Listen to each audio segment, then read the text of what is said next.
Et à la lumière de ce qu'on vient d'entendre depuis au moins 5 minutes, ce chat n'est pas admissible au concours du chat le plus adorable. C'est Sushi. C'est pas vrai. C'est le chat de Pénélope. Mais il n'y a pas du monde. Ben oui, mais... Bonjour, docteur. Bonjour. Docteur, vous arrivez à point nommé parce que ce chat-là, on entend parler depuis des lunes. Et il fait le casse-tête de Pénélope. Pénélope, j'ai de la misère. C'est-à-dire que non, parce que je suis heureuse et comblée. Mais la nuit, il me réveille souvent en me léchant le visage. OK, c'est un gros problème, ça. Ben oui. OK. Ça, c'est la crème de nuit au cocon bleu, tu sais.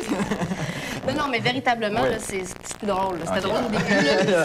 Mais ça l'est plus, là. OK, mais en fait, ce qui est important de comprendre, Pénélope, c'est que les chats, c'est des animaux qui vivent différemment de nous, c'est bien sûr, puis ils font des petits sommes plusieurs fois par jour. Donc, c'est dur de faire dormir un C'est chat. vraiment en même temps que moi, parce que moi aussi, je fais des petits sommes plusieurs fois par jour. Mais en fait, ce qui manque probablement à ton chat, c'est de l'activité. Il est peut-être seul durant la journée, plusieurs heures. Et un chat, on dit maintenant qu'il a besoin de 10 périodes de 10 minutes par jour de jeu, d'activité. Ah oui, mon Dieu. Sinon, ça lui manque. Et évidemment, en plein milieu de la nuit, il peut se réveiller parce que ce sont des prédateurs aussi. Donc, il se réveille, il se lave un petit peu. Puis s'il y a quelqu'un à côté de lui, ben, il va en profiter pour le lécher un petit peu, attirer son attention. Souvent, c'est pour aller manger, pour faire un peu d'activité. Fait qu'un des trucs, ce serait probablement de jouer avec. À 3h moins 10 du matin. Non, avant de se coucher. OK. c'est pas que tu sois en retard. C'est ça. OK, avant de se coucher. Avant de se coucher. Oui, parce que c'est vrai que quand je me mets dans le lit, c'est là qu'il y a vraiment le goût de jouer, là. Si par contre, on n'est pas capable de corriger le problème, bon, évidemment, il faut lui apprendre les bonnes manières. Un chat, la nuit, il faut surtout pas répondre à ses attentes. S'il vous réveille, ça veut dire qu'il veut jouer. Il ne faut pas se lever et aller jouer ou essayer de s'en occuper. Par contre, il existe d'excellents trucs. Des méthodes pour corriger... Oui, s'il vous plaît. Oui, des bonnes méthodes. En fait, une méthode excellente, c'est l'arrosoir, l'aérosol. Tu connais ça, Sushi, ça? En général, les chats répondent très bien, ils ont peur de l'eau. Quand on arrose, que ce soit les gens, ils s'éloignent. Il n'y a pas juste les chats qui ont peur. Fait que c'est très efficace, c'est pas douloureux et c'est à distance. Donc, si on est couché, on fait semblant de rien, la petite bouteille à côté de nous, d'un coup, là, le chat, puis on dit non. Là, le chat va se sauver, il va vraiment avoir peur. Hey, il est calmé depuis qu'il a vu la bouteille. Oui, ça marche. Fait que ça, c'est un truc. Évidemment, je connais une crème de nuit aussi à Tabasco. Ça peut aider. Mais c'est vraiment bizarre. Oui. Il lèche vraiment. Puis à un moment donné, je me suis dit, je vais le toffer, tu sais, mais c'est rugueux, une langue de chat, je suis pas capable. Mais en fait, ça vient de son enfance. Il faudrait vraiment une psychanalyse. C'est probablement quand il était jeune, il a manqué de la mamelle de sa mère. Oui. Probablement, il a été tassé. Là, maintenant, il fait... Moi, je ne l'avais pas quand je l'ai pris déjà adolescent. C'est ça. Désolée, là, il était déjà en crise. Fait que probablement, c'est un manque. Souvent, on va voir les chats, ils vont pétrir en même temps. C'est associé ensemble. Donc, il faut corriger ce problème-là parce que ça peut devenir un vice, dans le sens où si on n'est pas là, il va commencer à soit se têter la queue, les pattes, il peut s'auto-mutiler. Donc, c'est important de corriger ça rapidement avec le jet d'eau ou souvent une méthode que les mères font, mais les vraies mères, avec leurs chatons, ils vont les prendre par le cou comme ça. Hein? Puis tout simplement, ils vont leur dire non et ils vont les mettre au pied du lit ou les mettre ailleurs. Évidemment, si le chat ne veut pas comprendre, il faut souvent l'expulser de la chambre. C'est la meilleure méthode. Est-ce que tu as toujours faim? Oui, c'est un cochon. Non, c'est un chat. Oui, mais...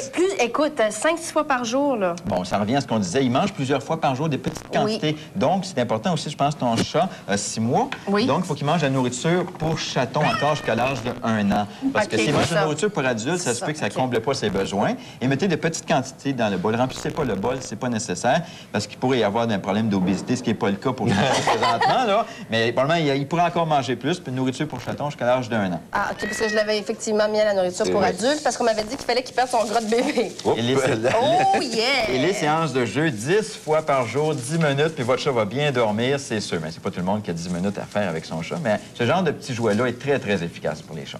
Mais c'est vrai, on dirait que ce qui ressemble, ça ressemble. Hein? Le gars est tout mince, tout petit, des Ben grandes oui. pattes. Il n'est pas frisé, c'est Mais juste... il est plus névrosé que moi, par exemple.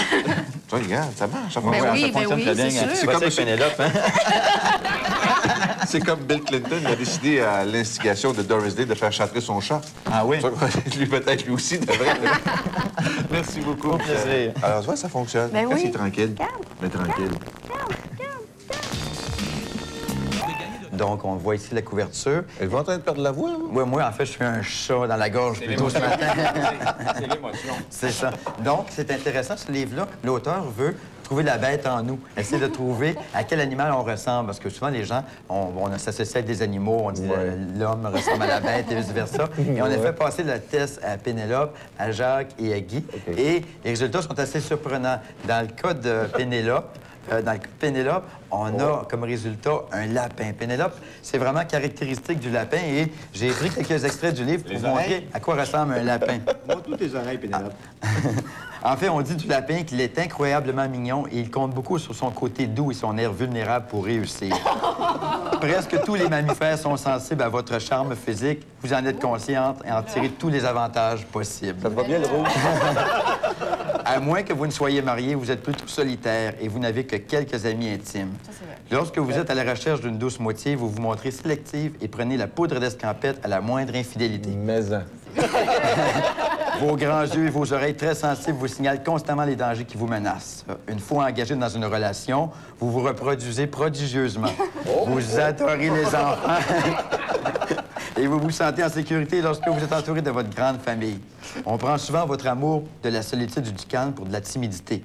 Mais vous pouvez au contraire être assez agressive lorsque vous partez en quête de quelque chose. Vous avez de bonnes attitudes pour travailler avec d'autres. Vous êtes le candidat idéal pour diriger une agence de publicité. Vos sens très aiguisés, vous aimez sortir au grand air, faire de grandes randonnées, explorer la nature, mais vous choisissez de vivre dans de petites aires confortables pour vous protéger des lapins. Pas des lapins, mais des autres lapins, des prédateurs. Et un lapin célèbre, c'est Marilyn Monroe. Vous vous rappelez comment elle ressemblait lors de votre anniversaire? Il reste 8 ans. Donc, je pense que c'est assez caractéristique et assez surprenant les résultats. Ah, c'est drôle, j'aurais jamais pensé à un lapin. Non, lui. Jacques, Genre, ben là, vraiment, il y a une surprise. C'est que un teddy bear. j'ai trouvé l'animal. C'est un castor. Jacques est un Jacques est un castor, mais encore... des dents? Oui, encore... oui, j'espère. Mais encore... J'ai pesé mes mots. Hein? J'ai pesé mes mots. Mais Touché. Mais Guy n'est pas placé pour rire parce qu'en fait, vous êtes deux castors. Les résultats sont identiques. Deux castors. Quel homme, hein? Quel homme. À nous deux, checker le barrage. Quand on dit les castors, ce sont des boulomanes du monde animal. Vous êtes bien organisés et bien structurés. Votre attitude déterminée transparaît dans tous les aspects de votre vie très occupée. Toutes vos décisions concernant votre relation, votre carrière et votre famille sont prises de manière méthodique et pratique. C'est presque plate. Votre attitude consciencieuse il fait de reste vous encore des des amis paragraphes. fiables et un engagement de votre part est aussi sûr que de l'argent en banque. Non, ça, c'est vrai. Une fois marié, vous êtes un partenaire engagé dans votre relation. Vous vous mariez pour la Comme vie. tes aimes. Ça, c'est vrai. Votre partenaire pourra compter sur votre fidélité, mais devra rivaliser avec votre obsession pour le travail. Ouais. Les castors humains viennent oui. dans toutes les tailles et dans toutes les formes. Hein? En général, vous êtes en bonne condition physique quand vous trouvez le temps de vous garder en forme malgré un horaire chargé. Les castors sont à leur meilleur dans des postes de supervision. Par conséquent, vous excellez dans des fonctions exigeant qu'on puisse vous faire entièrement confiance. Cela vous fait de vous un candidat idéal pour un poste de capitaine de navire ou de directeur de banque. Ou de médiateur. Pendant vos temps libres, Médiateur de débat. pendant vos temps libres, vous travaillez autour de votre maison. Ah, Mais vous avez tous les deux des tendances moutons. C'est ce que j'ai remarqué. bon, on frise. Vous êtes portés à vous regrouper en banlieue. Votre famille est votre grande préoccupation et vous jouez un rôle actif dans l'éducation de vos enfants. Les moutons ne se disputent jamais entre eux. Vous êtes des travailleurs infatigables et vous portez des vêtements conservateurs, comme des lainages. Ah, ben, t'es. Garant, incroyable. Ouais, J'aime ça. Graham Bell était un castor. Oh, Qui? Graham Bell. Graham Bell. Ouais. Donc, C'est comment, c'est assez fascinant. Et ce qui est encore plus fascinant, c'est que tous les deux, vous êtes des taureaux. Ouais, en plus. Donc, il y a vraiment une chimie, là. Vous êtes Est-ce qu'il y a une faite. corrélation à faire entre le signe astrologique et les caractères généraux et les animaux? Bien, je pense que c'est assez troublant comme résultat si on constate en fait que vous êtes tous les deux des castors, que ça décrit bien. Sur 45 animaux potentiels, vous avez choisi tous les deux. Ben ouais. Suite à un petit test relativement simple. Sans se consulter, Vous- en plus. Ben moi, comme je disais, j'étais un chat dans la gorge ce matin, parce que les tests peuvent varier. Vous pouvez être une souris et tout à coup, vous gagnez à la loterie, ou vous vous mettez engraissé, ou vous perdez votre emploi et vous pouvez vous transformer en lion ou Parce qu'on en répond pas autre de la même chose. façon aux Ben, questions. c'est ça, donc c'est pas coulé dans le béton. Ah, Vous pouvez wow. changer d'animal au cours de votre vie. Moi, j'ai toujours pensé que c'était écureuil agile. J'étais déguisé. C'est de la diversion. Castor laborieux. Merci beaucoup, vous êtes très intéressant. Au revoir, mon petit lapin. Merci. Ah non, ça, c'est ma blonde, j'appelle. 8h36. Elle aussi est blonde. Au retour de la pause, on reçoit Mme Colette Portelance, qui est auteure du livre...